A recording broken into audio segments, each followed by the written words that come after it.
አልጠላሽም ክፍል 1 በእውነተኛ ታሪክ የተመሰረተ ከደራሲያን ዓለም የተጻፈ አቅራቢ ይፋት ለቭ ስቶሪስ። ፈራ ፈራ አለ አይሆኑ ለብጅሽ ይከፋይ ጀመረ ለአንድ ቀን ባላይሽ ፍቅር ይሁን መልመድ ውስጥ የባያውቀውም ብቻ እንዳላጣሽ ያላንቺ አይሆንም። የኔው አንተን በማግኘቴ ህይወቴ እንዴት ያማረና የተስተካከለ እንደሆነ ሳስብ ምን አለ ቀደም ብዬ ባወቅኩት እላለሁ። አልሐምዱሊላህ አንተን የመሰለ አፍቃሪ ተንከባካቢ ስለሰጠኝ። ሁቤ ደግሞ ዛሬ ቀኑን አረሳውማ፣ ደግሞ አወዳለሁ እንዳትረሳ።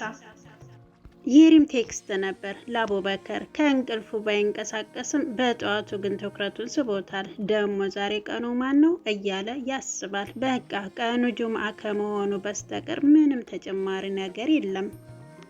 ቁርስ ላይ አባቱን ላለማግኘት አርፍዶ መነሳቱን ተያይዞታል። የአባቱ ጭቅጭቅ አይሉት ምክር ላለመስማት እናቱ ቢሆኑ ሀሳቡ ስለሚገባቸው ወዲያውም የልጃቸውን ሀሳብ ላለመንቀፍ ዝምታን መርጠዋል። ጀማል ዛሬም ያ ልጅ አልተነሳም። ፋጥማ ቱ እስኪ አረፍ ይበል፣ አገርግሮ የተማረበት አንገቱ ቀና አላለም። ጀማል እኔ ያስገደድኩት አታስመስዩ፣ እሱ ነው ካልተማርኩ ብሎ ሲፎክር ጅጅጋ ደረሰው። ልጅማ ከዛ ርቆ ለዚያ በረሃ አይቃጠልም ብዬ አይሆን ሆኜ አዲስ አበባ ዩኒቨርሲቲ አስቀየርኩ። እድሜ ለገንዘቤ እንጅማ ያለ እድሜው መልጦ ምን እንደሚመስል ማሰብ ነበር። ፋጥማ መቼም ሙሉ ቤቱ መሀይም ከሚባል እሱ እንኳን መውጣቱ አንድ ነገር ነው። ጀማል መሀይምን ነው ያልሽው? መሀይምስ ልጅሽ ሳይቸግር ተቸግሮ የተማረ እንደ ኩዮቹ ከ10 እሱም ይቅርና ከ12 እኔን ምክር ቢሰማ ኖሮ የት በደረሰ። የእሱ ጓደኞች ዱባይ ይሻላል ቱርክ ሲሉ ያው ደሴ ሄጄ ካልተማርኩ ይላል። ፋጥማ ከሀራም ገንዘብ ለፍቶ የጎረሱት አንድ ጉርሻ ይሻላል በአዱንያም በአሄራም። ጀማል አንቺ አፍሽን ሰብስቢ አይካልሽ። አይናቸው ፈጠጠ። ይህንን ንግግር አምርረው ይጠሉታል። የሚጠሉት ግን እሷ ስትላቸው እንጂ ሌላውስ የድሃ ቀረርቶ ብለው ያፌዙበታል። ቁርስ ሳይሆን ነገር በላው ነው የሚባለው እያሉ እያኩተመተሙ ወጡ። የባላቸውን መውጣት በአይናቸው ሸኝተው ወደ ልጃቸው ክፍል ሄዱ። ወይዘሮ ፋጥማ ወደ ልጃቸው ክፍል ሲገቡ ፈጅርን ሰግዶ መስገጃውን እያጣጠፈ ነበረ። እንደው ልጄ በቃ አህዱሃ ጋር ቀላቀልከው አይደል? ይህንን የፈጅር ሶላት ዱአ አርጊልኝ እስኪ ኦሚ፣ በወቅቱ ብሰግድ እኔስ እጠላለሁ። ይሄ የግቢ ህይወት አበላሽተዋል መቼም። ብቻ አልሐምዱሊላህ ጨርሰህ መውጣትህም ገና ሄዳለሁ ከማለቱ ውስጣቸው ባርባር ቢላቸውም ጨከን ማለታቸው ሳይሻል እንደማይቀር ያስባሉ። የአጋጣሚ ጉዳይ ሆኖ እንጂ የእሳቸው ጥንቁቅ አላህን ፈሪ ሰው ናቸው። ልጃቸውንም ቢሆን እሳቸው አላህን ፈሪ የሐራምን ገንዘብን የሚጸየፍ አድርገው አሳድገውታል። የእሳቸውን ልፋትና ዱዓ ልጃቸው ጋር ፍሬ አፍርቷል። አሁን ናና ቁርስህን ብላ፣ በዛውም የስራህን ነገር እናወራበታለን። ኦሚ ካወራን የሚሄድበትን ቀን ነው፣ ሌላውን ጨርሰናል። እና ደሴ ከመሄድ የሚያስቀረኝ የለም ነው ነገሩ? አይዋ ተነስቶ የእናቱን ግንባር ሳመ። የእናቱ ቁርስ መብላት ስለማያጠራጥር ለራሱ ለመመገብ አመራ።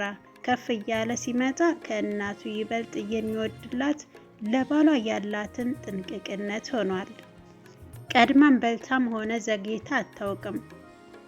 እንደ ዘመኑ ሴቶች ባገኙት አጋጣሚ አሊያም በደበረኝ ሰበብ መብላት ትዝ አይላቸውም። ምግብ ሲባል የልጅነት ባላቸው ጀማል መገኘት አለበት። ቢያማቸውም ጥርሳቸውን ነክሰው ምግብ ያዘጋጃሉ። አቶ ጀማልም ቢሆኑ ከሚስታቸው እጅ ውጭ የተሰራ አያውቁም። እሷ ከፊታቸው ሳትሆን መብላት አይሆንላቸውም። አቡበከር የእናቱን አይነት ሚስት እንዲሰጠው በልቡ አሰበ። ወዲያው ግን የሉና ቴክስት ትዝ አለው። ስልኩን አውጥቶ ለቅርብ ጓደኛው ደወለ። አሰላሙ አሌይኩም አህሜ። ወአሌይኩም ሰላም።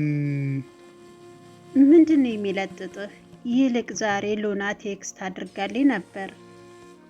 ምን ሲነጋ ሲመሽ አይደለ እንዴ የምትጻጻፉት? ምን የተለየ ነገር አለ?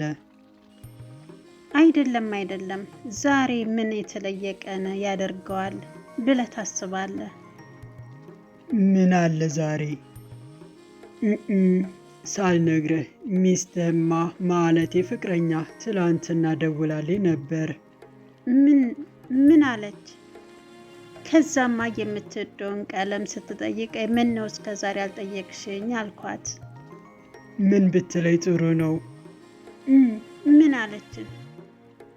አይ ነገ ዩኒቨርሲቲያችን ስለሆነ እንዳንሳሳት ብዬ ነው አትለኝ መሰለህ። እናማ በአሽሙር አንተ ብትረሳ ወኔ እንዳስታውሰህ እየነገረች ነው። እና ዛሬ ዩኒቨርሲቲያችን ነው የእናንተው? ሚስኪን፣ እኔ ሙያዬን እፈልጋለሁ። ምን ማለት ነው? አብረን ነው እንጂ የምናሳልፈው። አትለኝም? አብሬያችሁ ሩም ልገባ? የምን ሩም ነው ሰውዬ? አብረን ምሳ እንበላለን፣ ከዛ አብረን እንውላለን። ለማንኛውም ወስንና ሳውቀኝ። አቡበከር ራሱን በሉላ በኩል አያምነውም። እንኳን ብቻዋን አንድ ክፍል ውስጥ አግኝቷት እንዲሁም ቅብጠቷ ይረብሸዋል።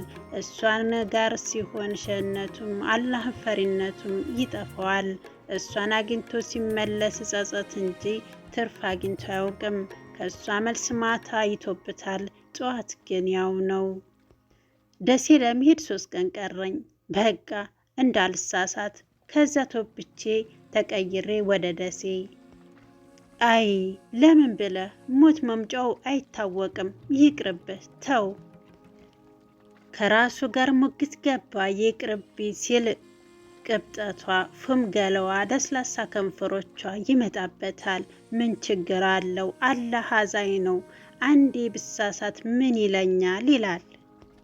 እንዲሁም ራሱን እዚህ አዝቅጥ ውስጥ ማግኘቱ ያሳስበዋል። ኡፍ አለ በረጅሙ መወሰን ከብዶት። ደግሞ አሰበ በቅርብ እሷንም የትውልድ ከተማውንም ጥሎ የሚሄድ ባልሆነ ደግሞ አያሳስብም ነበር። ከአንድም 2 3 4 ጊዜ ሲሳሳት አስቦበት አያውቅም። ለጓደኞቹ እንዴት ሴት ሰላም ትላላችሁ ብሎ ቦግ የሚለው አቡበከር የሪም የአይን መቅለስለስ፣ የእሷ ጣቶች የእሱን አካል ሲደባብሱ ሁሉንም ይረሳዋል። ዛሬ ግን ከእስከ ዛሬው በተለየ አስቦበት አላህን ሊያመጽ ነው። ከወር በፊት አዲስ አበባ የአባቱን መኪናን እያሽከረከረ ሪም ጋር ተቀጣጠሩበት ቦታ ላይ ደረሰ። ሪም እስከ ዛሬ ቆማ የምትጠብቀው ቦታ ላይ የለችም። ያው የሴት ነገር ማርፈዱ ወጉ ነው ሲል አሰበ። ወዲያውም ራሱ ጋር የሚያወራበት ሰዓት አገኘ መሰለኝ። እንዴት አድርጎ እንደሚነግራት እያሰበ ነው። ፈተናውን አልፍ ያለው በቅርቡ ደግሞ መሄድ አይቀርም ብዬ ነው የምነግራት እያለ ያስባል። ዛሬም ሆነ ነገ ማወቁ አይቀርም፣ ግን እንደ ፍቅረኛ ማማከሩ ትቶ መናገር መርጧል። ቢያማክራት ከሱ ጎን እንደማትቆም ስለሚያውቅ ነበር ወስኖ ፈተናውን ሲያልፍ ሊነግራት ያሰበው። የቅርብ ወዳጆቹ ስራውን ባይወዱትም እሱ ግን የስራውን ማስታወቂያ ካየ ጊዜ ጀምሮ ከሶላት በኋላ ሀጃውን ለአላህ አሰምቷል። የፈተናው ወቅት ደግሞ ሌሊት ቆሞበታል። አላህ ልመናውን ሰምቶ አልጠላሽም ክፍል 1 አዲሱ ታሪካችን ይህን ይመስላል። ለድምፅ የመቀዛቀዝ ጥራት ከወዲሁ ይቅርታ ጠይቃለሁ። አድማጭ ተመልካቾች እስከ ቪዲዮ ፍጻሜ አብራችሁ ስለነበራችሁ እጅግ በጣም ነው የማመሰግነው። በቀጣይ ፕሮግራም ክፍል 2ን ታሪኩን አስቀጥለዋለሁ። እስከዛው ቸርን ሰንበት። ላይክ ሸር እያደረጋችሁ እንዲሁም የዚህ ቻናል ቤተሰብ ያልሆናችሁ ሰብስክራይብ በማድረግ የደወል በተኗን በመጫን የዘወትር ቪዲዮ ግብዣ ይሆናል እያልኩ ስንብቴን ከወዲሁ ያደርጋለሁ። እስከምንገናኝ ሰናይ ጊዜ ቸር ሁሉ ይቅጠማችሁ ባይ